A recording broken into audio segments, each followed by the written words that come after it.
Hey everybody, and welcome to another Chairman of the Board ranking video. This is where I take a look at the last 5 new to me board games that I've played and I rank and review them in order of preference. So I have 5, again, very different games here today, but before I get started on these games, I want to give a shout out as usual to the show's sponsor, keyender.co.uk, who are my go-to online retailer, and if you use the link in the show notes or the QR code, then you can get 5% off your first order. At number 5, I have Shobu. So Shobu is a 2-player head-to-head abstract strategy game with a wonderful production and kind of visual appeal, as you have these kind of 4 rustic wooden boards and these lovely polished stones as the player's pieces. Now the objective of the game is to try and clear one of these 4 boards of your opponent's pieces by pushing them off the board using your own pieces. Now a player's turn is pretty simple. It's divided into 2 halves. So the first half you're going to have to do what's called a passive move, and then the second one will be an aggressive move. Now the passive move means you have to move one of your pieces either 1 or 2 spaces in a straight or diagonal line, but you cannot contact an opponent's piece. But then in the second half, you're going to have to replicate or mirror that move on a board of the opposite colour, with the aim again of trying to push your opponent's pieces off the board. But of course your opponent is trying to stop you from doing that and is trying to reverse it onto yourself as well. So there are little tricks you can use here when you are trying to kind of, use other pieces of your own to try and support your other pieces to stop them getting pushed off, because you can only move one piece at a time. And of course you are trying to spin quite a few plates here, because you're fighting on 4 fronts basically, so you don't want to neglect any too much, or maybe you can directly try and deceive your opponent by thinking that you're weak here when actually you're trying to go for them here instead. So I thought the game was very clever. It was a very clean game, as you'd expect, but I have to say I think I didn't really enjoy it. I found it a little bit boring and a little bit plodding and maybe too dry, which is something for me to say really, because I know I do generally like dry games. But yeah, this one it didn't really spark any passion or really give me the itch to want to go and master it or get better at it, which I know is going to be blasphemy for a lot of pure abstract minded gamers, because I know this one's highly touted, very well spoken of, and I can't complain from an objective point of view. I think it's super well designed, very creative. Again, I love that idea of that delayed movement of moving here so I can attack you here. That's very cool. But for me, I didn't really extract any enjoyment from it, which is why I do this. So yes, I can appreciate the game, but I want to get fun from it. And this one didn't do that, sadly. But as a piece of design, full props. A lot of people are going to love it. A lot of people are going to really want to sink their teeth into it and learn those little tricks. For me, it's just not what I'm looking for. So probably unfair to be this low, because again, objectively very solid. Personally, just not a good fit. So that is Shobu at number 5. At number 4, I have Duck and Cover. So this is a pretty silly bingo style game, as you're trying to score as few points as possible by covering up ducks on your personal little grid. As I said, it's a bingo style game, so each turn, and it's all done simultaneously, so that's always something I appreciate. You're going to flip the card. That card's going to show a certain number, which will correspond to a duck on your little personal tableau. And then you can either use that duck to slide orthogonal onto one of the the 4 spaces around it and cover up an existing duck, which of course is good in terms of covering up points that you don't want to score, or you can take that duck and move it somewhere else on an empty space next to another card to try and set yourself up for future turns. Now the game has a good degree of pressure to it, because of course, as you are going through these different numbers, moving and covering ducks, sooner or later, people aren't going to be able to move any ducks because those ducks have been covered up, meaning that this card goes into this kind of separate discard pile, which is kind of an end round counter, really. And once there's a certain amount of cards in that pile, then the round will end. So there's this pressure to try and cover up your ducks, but you want to cover up the high scoring ducks. And a further twist where if you want to try, or if you can, cover up everything perfectly and only have 1 card remaining, I believe you will score those points as negative. So there's a way to catch up as well. But it's all about trying to dictate the pace not to drag your heels too much where you're going to get caught off guard, but not to go too fast either and cover up all your cards, because you might be stuck with only a couple of numbers and those numbers aren't exactly going to be caught or drawn out of the deck very often, and meaning that you're going to keep on wasting your turns.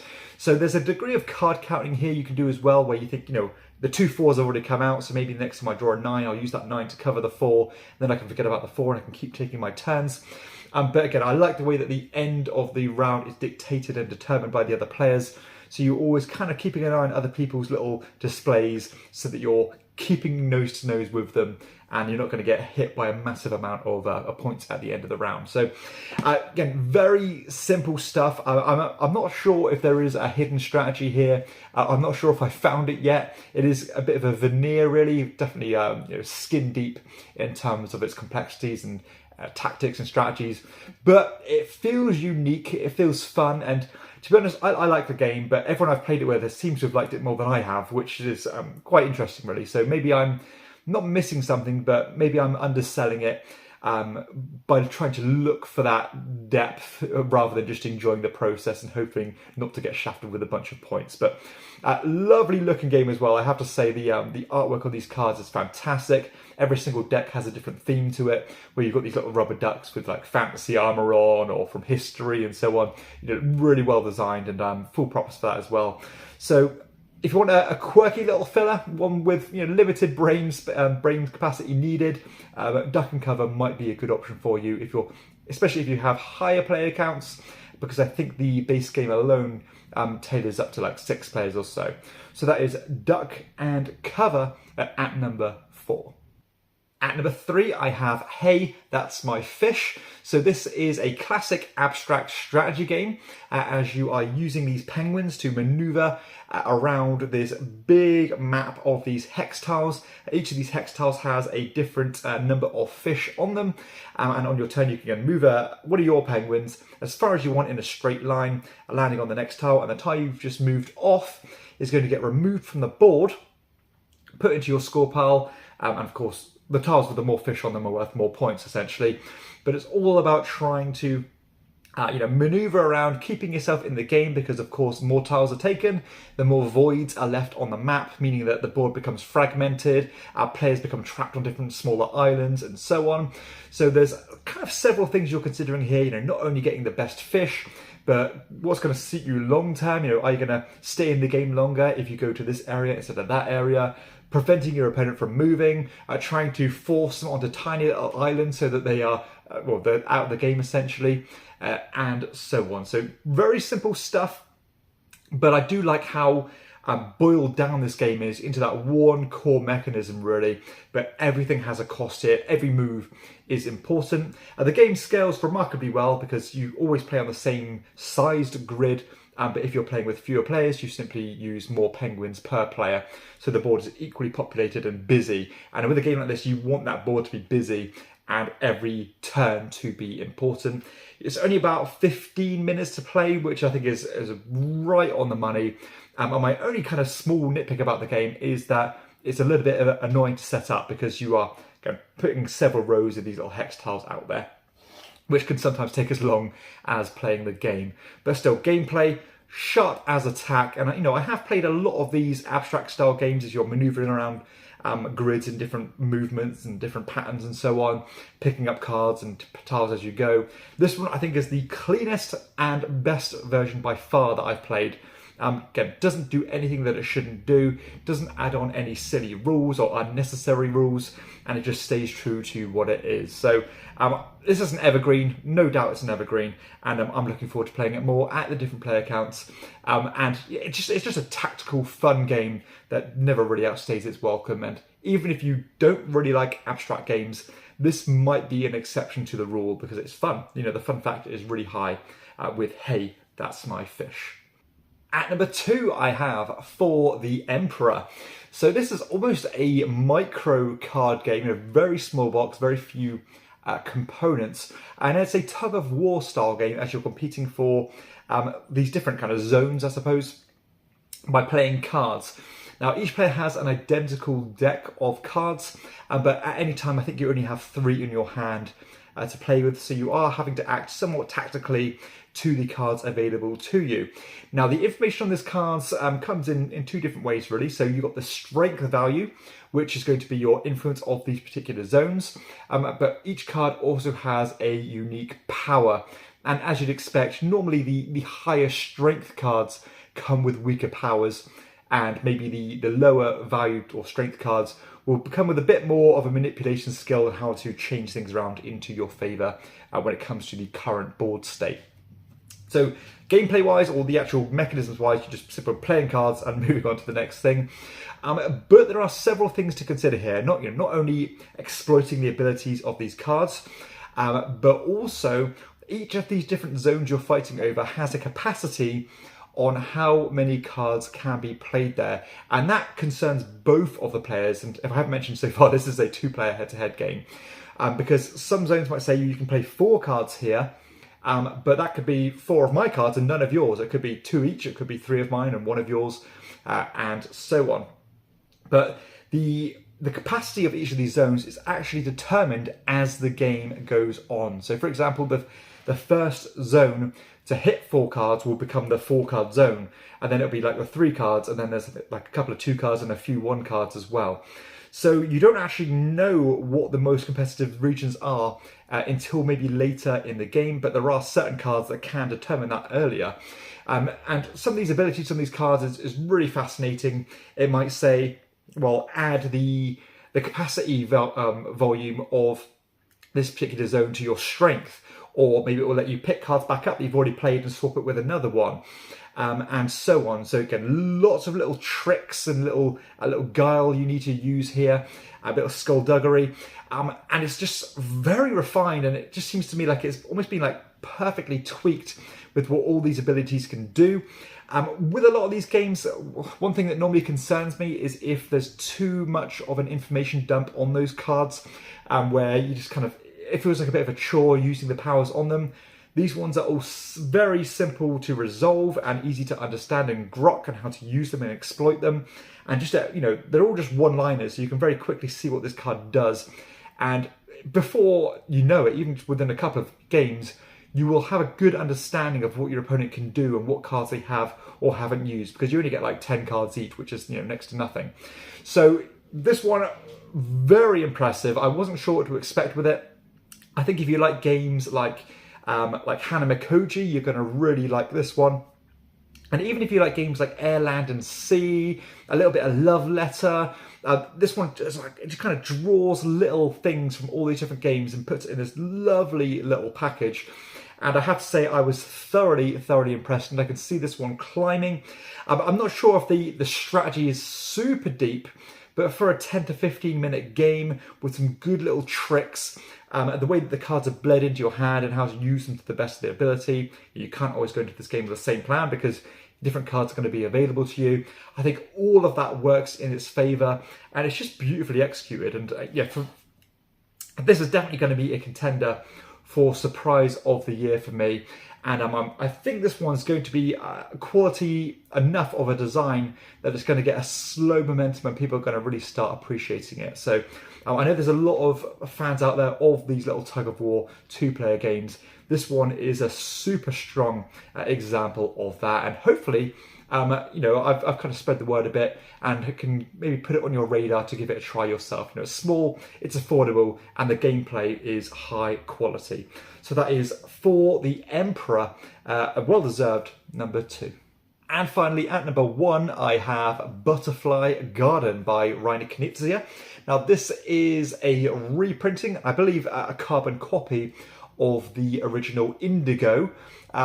The only thing that's changed, to my understanding, is the visuals and the production. I think the rules are exactly the same. So this is a little track building, little route building style game, as you are placing tiles onto this communal board, trying to guide these butterflies into your areas. So the way you do that, again, simply putting them onto the board.